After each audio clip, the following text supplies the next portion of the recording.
7. Tribes, nomads, and settled communities. You saw in chapter 2, 3, and 4 how kingdoms rose and fell. Even as this was happening, new arts, crafts, and production activities flourished in towns and villages.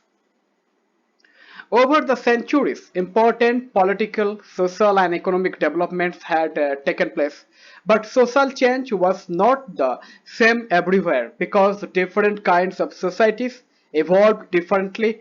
It is important to understand how and why this happened. Figure: tribal dance, Santal, painted scroll. In large parts of the subcontinent, society was already divided according to the rules of Varna. These rules, as prescribed by the Brahmanas, were accepted by the rulers of large kingdoms. The difference between the high and low and between the rich and poor increased. Under the Delhi Sultans and the Mughals, this hierarchy between social classes grew further.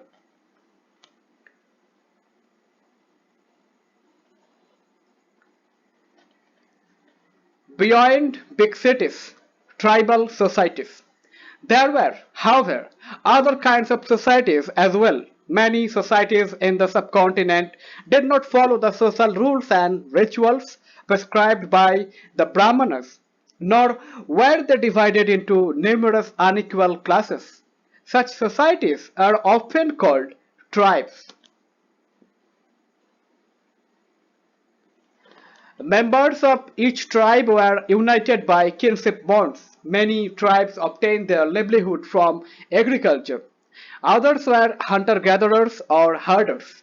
Most often, they combined these activities to make full use of the natural resources of the area in which they lived. Some tribes were nomadic and moved from one place to another. A tribal group controlled land and pastures jointly and divided these amongst households according to its own rules. Many large tribes thrived in different parts of the subcontinent. They usually lived in forests, hills, desert, and places difficult to reach. Sometimes they clashed with the more powerful caste-based societies. In various ways, the tribes retained their freedom and preserved their separate culture. But the caste-based and tribal societies also depended on each other for their diverse needs. This relationship of conflict and dependence gradually caused both societies to change.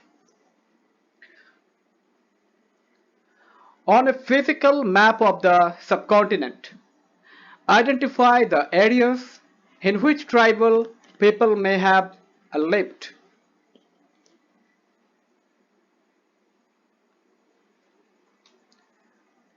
Who were tribal people? Contemporary historians and travelers give very scanty information about tribes. A few exceptions apart, tribal people did not keep written records, but they preserved rich customs and oral traditions. These were passed down to each new generation. Present day historians have started using such oral traditions to write tribal histories. Tribal people were found in almost every region of the subcontinent. The area and influence of a tribe varied at different points of time. Some powerful tribes controlled large territories. In Punjab, the Khokar tribe was very influential during the 13th and 14th centuries. Later, the Gakhars became more important. Their chief, Kamal Khan Gakhar, was made a noble Mansabdar by Emperor Akbar in Multan and Sindh. The Lans and Arghans dominated extensive regions before they were subdued by the Mughals. The Balochis were another large and powerful. Map location of some of the major Indian tribes. Balochis Gakkars, Kokars, Janjuas, Langas, Arghuns, Samas, Kolis, Jatwas, Bhils, Nagas, Kacharis, Ahams, Khasis, Kachas, Mundas, Cheros, Orams, Santals, Gonds, Vaiks, Gondwana, Khons, Vils, Kolis, Katkaris, Koyas, Verats, Koragas, Badagas, Vetters, Maravars, Lakshadweep, Andaman and Nicobar Island, Arabian Sea, Bay of Bengal, Indian Ocean.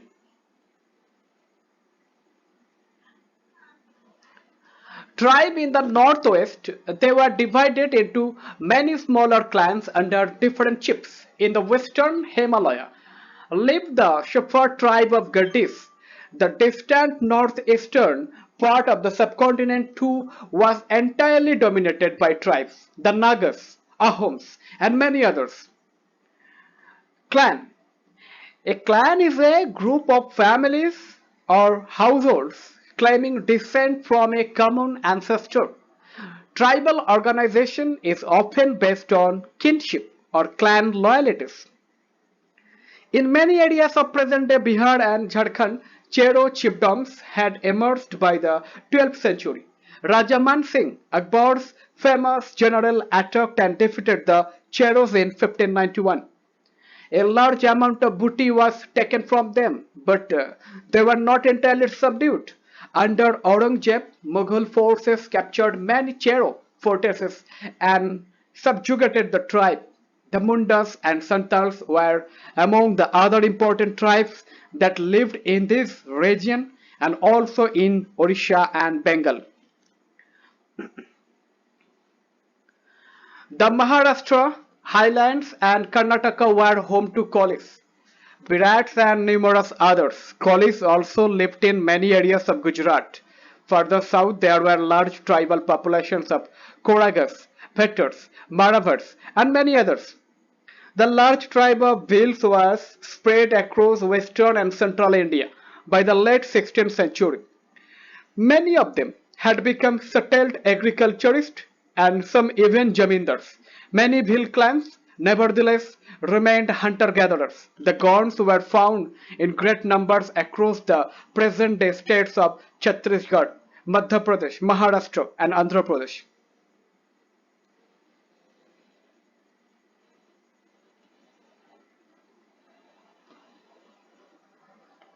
How nomads and mobile people lived. Nomadic pastoralists moved over long distances with their animals. They lived on milk and other pastoral products. They also exchanged wool, ghee, etc. with settled agriculturists for grain, cloth, utensil, and other products. Figure 2. Whales hunting deer by night.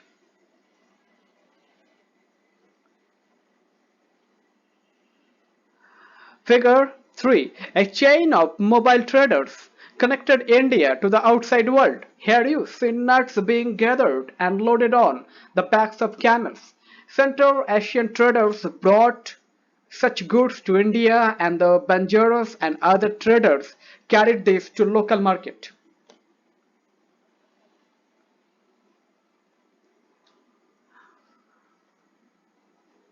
They bought and sold these goods as they moved from one place to another, transporting them on their animals.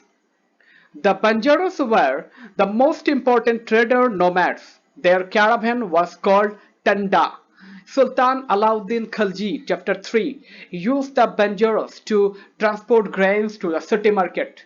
Emperor Jahangir wrote in his memoirs that the Banjaras carried grain on their bullocks from different areas and sold it in towns. They transported food grain for the Mughal army during military campaigns. With a large army, there could be 1 lakh bullocks carrying a grain. Nomads and itinerant groups. Nomads are wandering people. Many of them are pastoralists who roam from one pasture to another with their flocks and herds.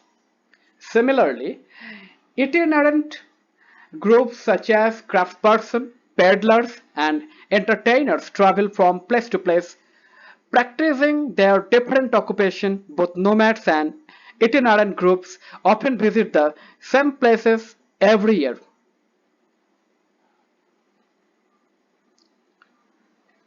The Banjaras. Peter Mundy, a English trader who came to India during the early 17th century, has described the Banjaras. In the morning, we meet a tanda of Banjaras with 14,000 oxen. They were all laden with grains such as wheat and rice. These Banjaras carry their households, wives and children along with them. One tanda consists of many families. Their way of life is similar to that of carriers who continuously travel from place to place. They own their oxen. They are sometimes hired by merchants, but most commonly they are themselves merchants. They buy grain where it is cheaply available and carry it to places where it is dearer. From there, they again reload their oxen with anything that can be profitably sold in other places. In a tanda, there may be as many as 600 or 700 persons that do not travel more than 6 or 7 miles a day. That, too, in the cool weather. After unloading their oxen, they turn them free to graze as there is enough land here and no one there to forbid them. Find out how grain is transported from villages to cities at present. In what ways is this similar to or different from the ways in which the Banjaros functioned? Comment this.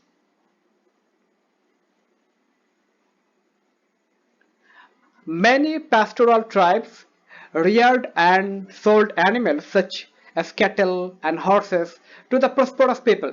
Different castes of petty peddlers also traveled from village to village. They made and sold wares such as ropes, reeds, straw matting, and cord sacks. Sometimes mendicants acted as wandering merchants. They were castes of entertainers who performed in different towns and villages for their livelihood. Figure: bronze crocodile. Kutiakon tribe, Odisha.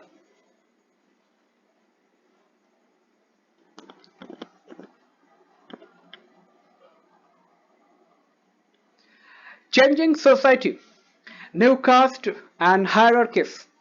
As the economy and the needs of society grew, people with new skill were required. Smaller castes or jatis emerged within Varnas. For example, new castes appeared amongst the Brahmanas. On the other hand, many tribes and social groups were taken into caste-based societies and given the status of jatis. Specialized artisans, smiths, carpenters, and masons were also recognized as separate jatis by the Brahmanas. Jatis, rather than Varna, became the basis for organizing society.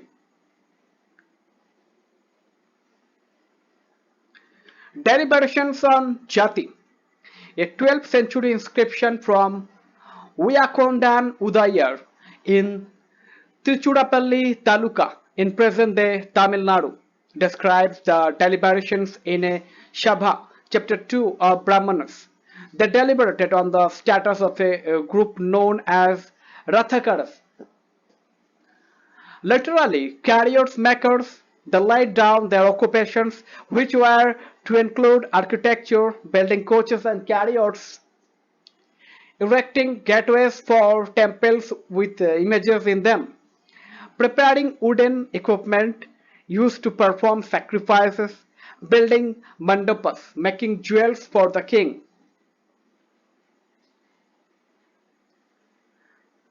Among the Kshatriyas, new Rajput clans became powerful by the 11th and 12th centuries. They belonged to different lineages. such as Hunas, Chandelas, Chalukyas, and others. Some of these too had been tribes earlier. Many of these clans came to be regarded as Rajputs. They gradually replaced the older rulers, especially in agricultural areas. Here a developed society was emerging and rulers used their wealth to create powerful states. The rise of Rajput clans to the position of ruler set an example for the tribal people to follow. Gradually, with the support of the Brahmanas, many tribes became part of the caste system, but only the leading tribal families could join the ruling classes.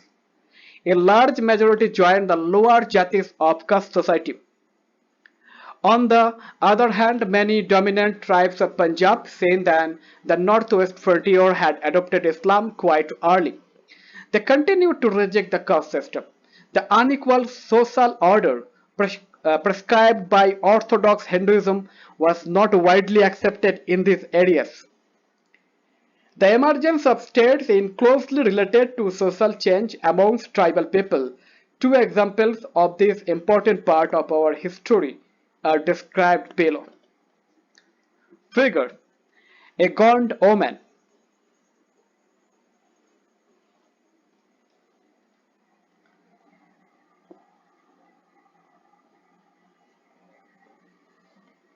A closer look.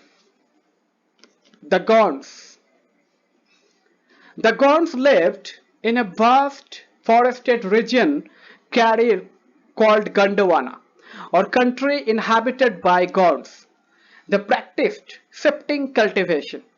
The large Gond tribe was further divided into many smaller clans.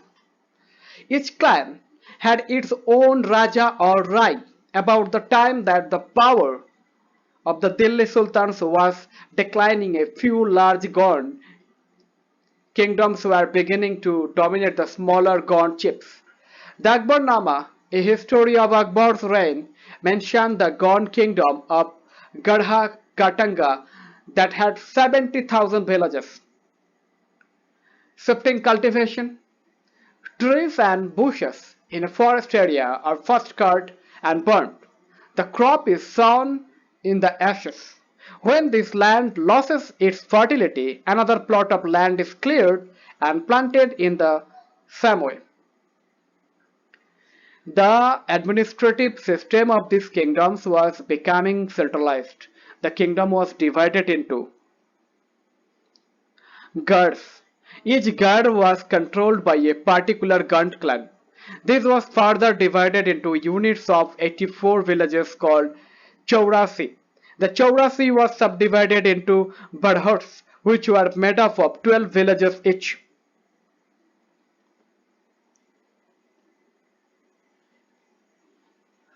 The emergence of large states changed the nature of Gond society. Their basically equal society gradually got divided into unequal social classes. Brahmanas received their land grants from the Gond Rajas and became more influential. The Gond chiefs now wished to be recognized as Rajput. So Amandas, the Gond Raja of Garha Katanga, assumed the title of Sangram Shah. His son, Dalpat, married Princess Durgavati, the daughter of Salvan, the Chandal Rajput Raja of Mahoba. Map Gondwana. Bairogarh, Chauragarh, Godha, Kolanga, Bandolgarh, Narmada River. Mandala, Gondwana. Suba boundary and Sarkar, Tapi or Tapti River.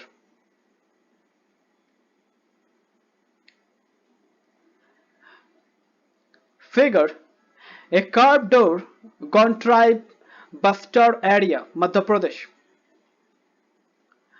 Dalpat, however, died early. Rani Durgavati was very capable and started ruling on behalf of her 5-year-old son, Bir Narayan. Under her, the kingdom became even more extensive. In 1565, the Mughal forces under Asaf Khan attacked Garha Katanga. A strong resistance was put up by Rani Durgavati. She was defeated and preferred to die rather than surrender. Her son too died fighting soon after. Garhakatanga was a rich state. It earned much wealth by trapping and exporting wild elephants to other kingdoms. When the Mughal defeated the Gurns, they captured a huge booty of precious coins and elephants.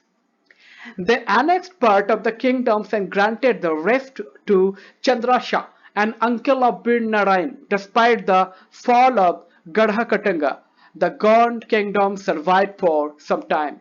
However, they became much weaker and later struggled unsuccessfully against the stronger Bundelas and Marathas.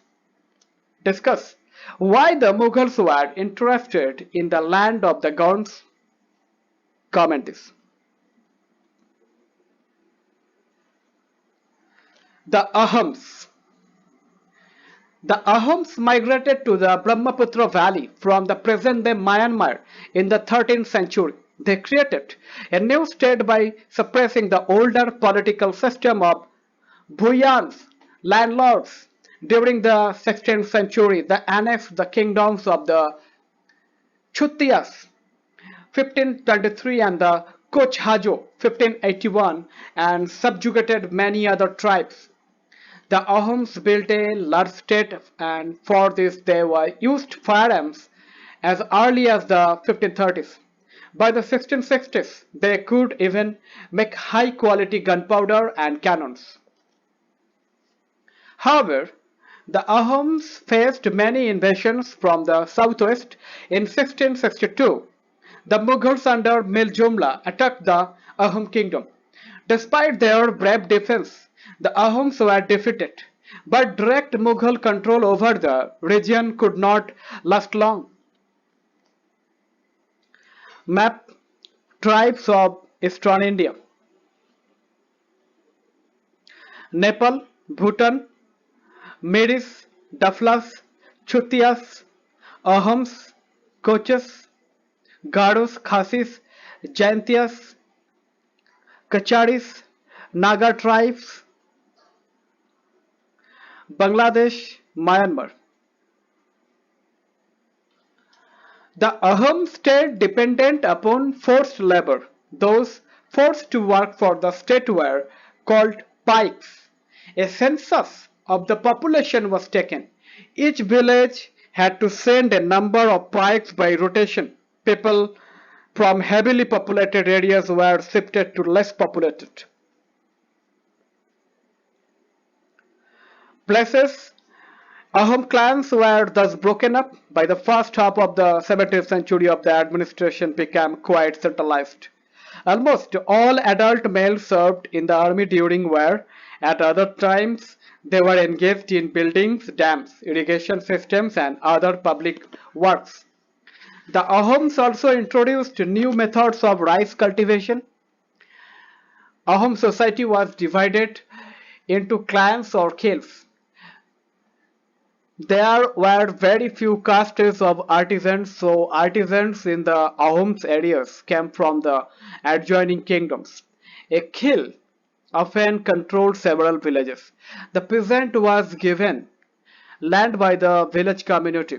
Even the king could not take it away without the community's consent. Figure ear ornaments. Koboi Naga tribe, Manipur. Originally, the Ahoms worshipped their own tribal gods. During the first half of the 17th century, however, the influence of Brahmanas increased. Temples and Brahmanas were granted land by the king. In the reign of Ship Singh, 1714 to 1744, Hinduism became the predominant religion, but the Ahom kings did not completely give up their traditional beliefs after adopting Hinduism. Ahom society was very sophisticated. Poets and scholars were given land grants, theatres was encouraged, important works of Sanskrit were translated into the local language, historical works known as Buranjis were also written, first in the Ahom language and then in Assamese. Why do you think the Mughals tried to conquer the land of the Ahoms? Comment this.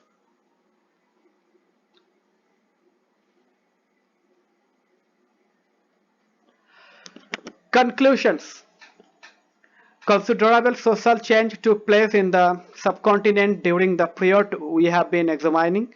Varna-based society and tribal people constantly interacted with each other. This interaction caused both kinds of societies to adapt and change.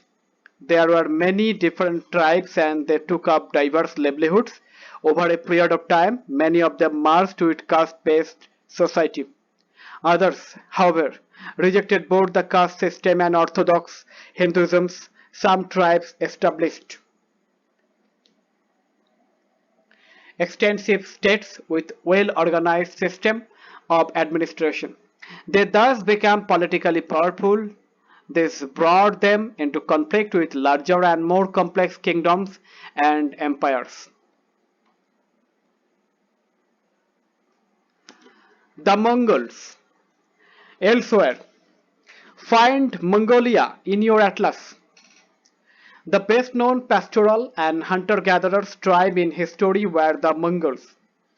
They inhabited the grasslands, steppes of Central Asia and the forested areas further north.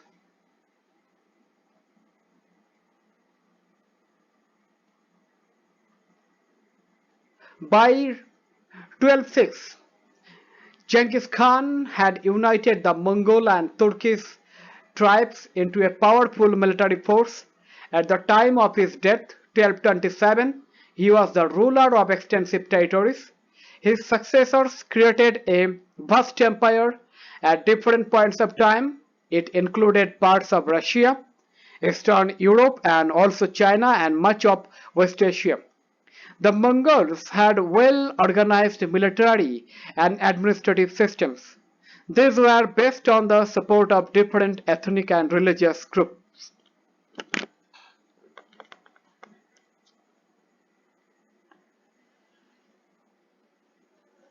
Imagine you are a member of a nomadic community that shifts residents every 3 months.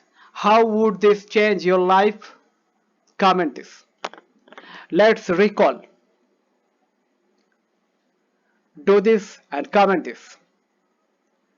Keywords: Varna, Jati, Tanda, Gar, Chaurasi, Barut, Buyans, Pike, Khil, Branji, Census. Let's understand, let's discuss, let's do. Do this and comment this.